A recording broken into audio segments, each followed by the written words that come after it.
¿Soy la mala por meterme con el vecino después de descubrir que mi esposo me engañaba con la vecina?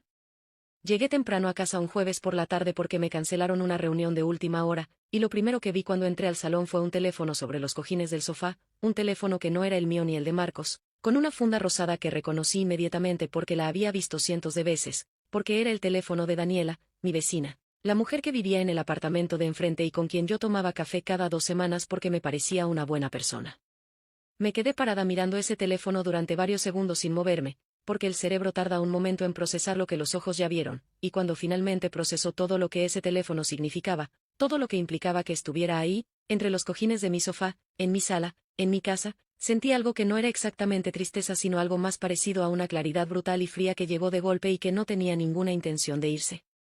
Fui directamente a la oficina de Marcos, que estaba trabajando desde casa ese día, y cuando abrí la puerta lo encontré solo frente al computador con esa expresión que tardó exactamente un segundo de más en volverse normal, ese segundo donde los ojos se ajustan y la cara decide qué cara poner, y yo reconocí ese segundo porque lo había visto antes en personas que tienen algo que esconder y no esperaban ser vistas, y en ese momento no necesité ninguna otra prueba para saber exactamente lo que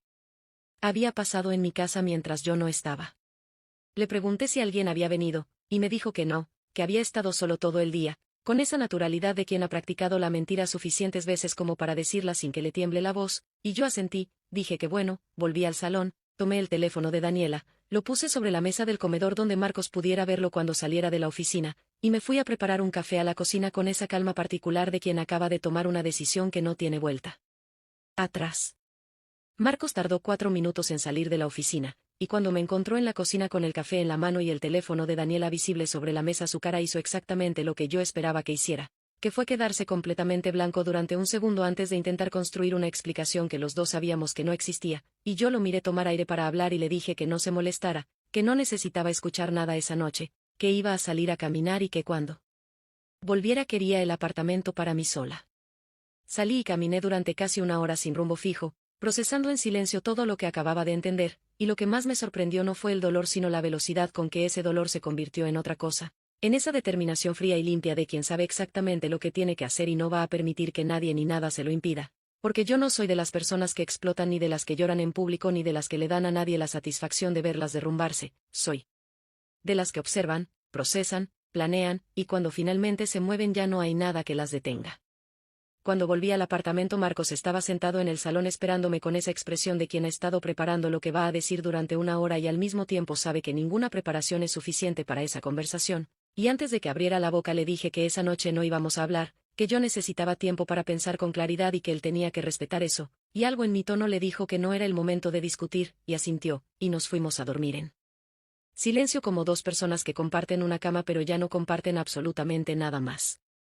A la mañana siguiente, antes de decirle una sola palabra a Marcos, antes de enfrentar a Daniela, antes de contarle nada a absolutamente nadie, llamé a mi abogado y le pedí una cita para ese mismo día, porque lo primero que hace alguien que se conoce a sí mismo es asegurarse de que ninguna decisión tomada desde el dolor le va a costar más caro que la traición que está intentando resolver, y yo no iba a cometer el error de explotar emocionalmente y perder todo lo que me correspondía por no haber tenido la paciencia de hacer las cosas bien. El abogado me explicó todo lo que necesitaba saber, el apartamento que habíamos comprado juntos, las cuentas, los bienes, los tiempos del proceso, mis opciones reales, y salí de esa reunión con algo que no había tenido en días, que era la sensación completa de tener el control de mi propia historia, y eso cambió completamente la manera en que entré a casa esa noche y miré a Marcos preparar la cena tranquilamente como si el mundo siguiera siendo exactamente el mismo de siempre, como si yo fuera la misma persona que había sido el día anterior antes de encontrar ese teléfono entre los cojines de mi sofá. Pero ya no era la misma persona, y él todavía no lo sabía del todo. Lo que pasó en los días siguientes fue una de las experiencias más extrañas de mi vida, porque mientras Marcos seguía intentando hablar conmigo, intentando explicar lo inexplicable, intentando encontrar el momento en que yo estuviera lista para escucharlo, yo empecé a observarlo con esa frialdad con que miras a alguien que dejó de parecerte familiar aunque todavía duerma en tu misma cama, notando cada mentira pequeña, cada excusa construida con demasiado cuidado, cada vez que dejaba el teléfono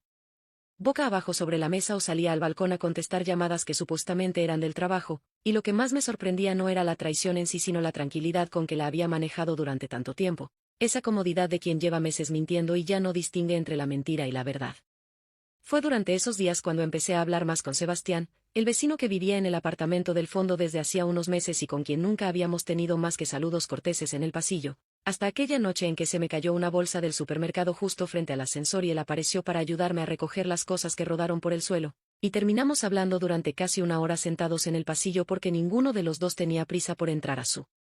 apartamento y la conversación simplemente no quería terminar. Sebastián era tranquilo, inteligente, de esas personas que escuchan de verdad mientras hablas en lugar de esperar su turno para hablar, y esa noche mencioné a Marcos casi sin querer dentro de la conversación y noté en su cara una expresión que no era incomodidad sino algo más difícil de describir, era la expresión de alguien que lleva tiempo guardándose algo que no sabe si tiene derecho a decir, y cuando le pregunté directamente si alguna vez había visto algo raro entre Marcos y Daniela el silencio que vino antes de que respondiera me confirmó todo muchísimo antes de que abriera la boca. Me dijo que llevaba tiempo pensando que yo ya sabía, y mientras hablaba sentí como el estómago se me hundía poco a poco, porque me contó que había visto a Daniela entrar a nuestro apartamento varias veces en las tardes cuando yo no estaba, que lo había notado porque sus horarios coincidían con los días en que él llegaba temprano a casa y podía ver el pasillo desde su puerta, que nunca supo si decirme algo porque no quería equivocarse ni meterse en algo que no le correspondía, pero que llevaba semanas sintiéndose mal por guardar ese silencio. Y entonces me dijo algo que me dolió más que cualquier otra cosa que había escuchado en esos días, me dijo que algunos vecinos ya llevaban tiempo comentando entre ellos lo que estaba pasando, que era uno de esos secretos que todo el mundo conoce menos la persona a quien más le importa, y en ese momento dejé de sentir tristeza para sentir algo completamente distinto, una rabia fría y limpia que no necesitaba explotar para ser devastadora, la rabia de entender que mientras yo defendía mi matrimonio y hablaba bien de Marcos en cada conversación probablemente llevaba meses siendo el único chiste que todavía no entendía dentro de ese edificio. Esa noche Marcos volvió a intentar hablar conmigo y por primera vez en días lo dejé hablar, lo escuché durante varios minutos decir que lo sentía, que no había sido su intención, que las cosas se habían dado, que podíamos resolver esto, y cuando terminó le dije algo que claramente no esperaba escuchar, le dije que ya había hablado con el abogado, que el proceso iba a comenzar, y que lo único que le pedía era que lo manejáramos con respeto porque éramos adultos y no había ninguna razón para que esto fuera más doloroso de lo que ya era. Marco se quedó en silencio con esa expresión de quien esperaba una escena y recibió una sentencia, y cuando finalmente habló lo primero que dijo fue que no tenía que ser así, que podíamos hablar, que podíamos intentarlo, y yo lo miré con esa calma que a veces confunden con frialdad pero que en realidad es solo la calma de alguien que ya tomó su decisión y no necesita que nadie se la confirme, y le dije que ya no había nada que intentar, que esa conversación la había terminado él mucho antes de que yo la empezara. Lo que intentó después fue lo más predecible de todo, porque Marcos podía soportar que yo estuviera triste, podía manejar lágrimas y reclamos y discusiones, pero no sabía absolutamente qué hacer frente a una mujer que simplemente había dejado de necesitarlo, y en los días siguientes intentó de todo, desde pedirme perdón con una sinceridad que llegó demasiado tarde hasta intentar hacerme sentir culpable por haberme acercado a Sebastián, empezó a llegar más temprano, a proponer planes que llevaba meses ignorando, a buscar conversaciones que antes cortaba con monosílabos, todo con esa desesperación forzada de quien finalmente entiende que está perdiendo algo pero no sabe cómo detenerlo porque nunca pensó que tendría que hacerlo.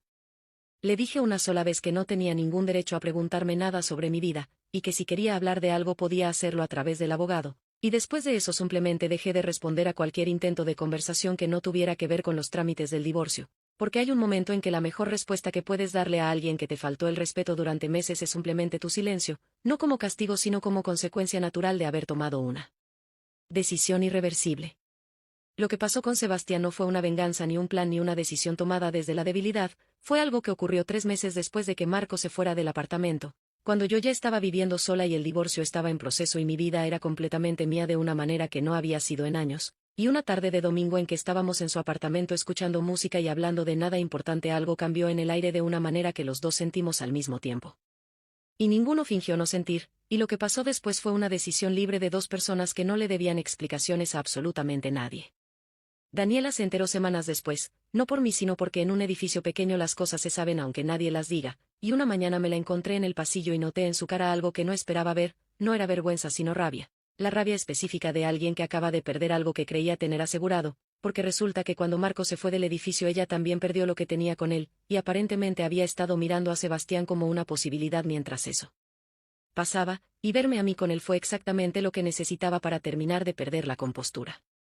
Me dijo que lo que yo estaba haciendo era una falta de respeto, que Sebastián y ella habían tenido conversaciones, que yo estaba siendo cruel, y yo la escuché terminar sin interrumpirla ni una sola vez, con esa calma de quien ya no tiene nada que perder en esa conversación, y cuando terminó le dije lo que tenía que decirle, le dije que ella había estado en mi casa, que había usado mi espacio, que había construido algo con mi esposo mientras me miraba a los ojos y me preguntaba cómo estaba, que Había sido parte de algo que me había costado 8 años de mi vida, y que lo que yo hiciera con mi vida desde ese momento no era su problema ni su conversación ni su territorio, y que si tenía algo más que decirme podía decírselo a mi abogado porque yo ya no tenía ninguna conversación pendiente con ella. Daniela no dijo nada más, y yo entré a mi apartamento, cerré la puerta, me preparé un café y me senté a mirar por la ventana con esa tranquilidad de quien acaba de cerrar el último capítulo de algo que llevaba demasiado tiempo abierto. El divorcio se firmó 4 meses después, sin peleas, sin escenas, con la misma eficiencia con que yo manejo todo lo que necesita resolverse, y Marco se mudó a otro sector de la ciudad y Daniela se mudó pocas semanas después, y lo más irónico de todo fue enterarme por varios vecinos de que ellos tampoco duraron demasiado cuando dejaron de tener el secreto que los unía, porque hay relaciones que únicamente sobreviven mientras existe algo que esconder, y la emoción desaparece muchísimo más rápido de lo que uno imagina cuando ya no queda nadie a quien traicionar.